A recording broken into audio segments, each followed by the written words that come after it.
I've always had difficulty in using the term history. I feel that nothing happens in a vacuum.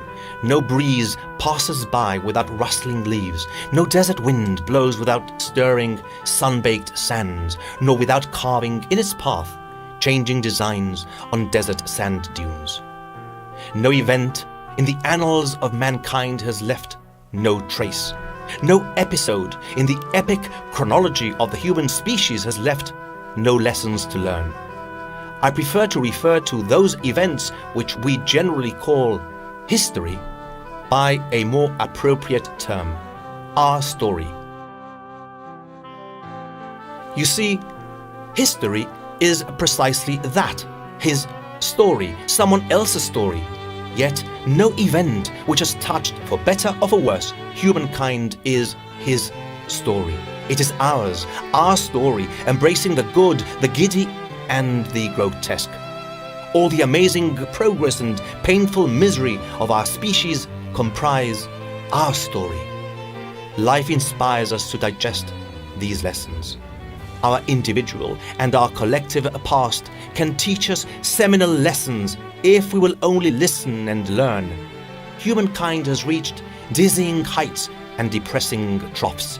We have tasted the sweetness of progress and the bitterness of failure. We have reaped the fruits of unimaginable success and suffered terribly in war and turmoil. I shudder when I conclude that we have learnt so little from the lessons of life. Time and again, we bend over backwards to accommodate terror and extortion, evil and aggression.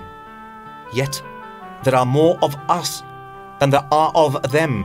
There are more good-spirited human beings nurtured by and promoting bountiful goodness and brotherly love than there are of those who get high on the rivers of evil and malice. And I ask myself, why is it that the rumbling voice of evil echoes so prominently worldwide when there is so much tender-hearted benevolence everywhere?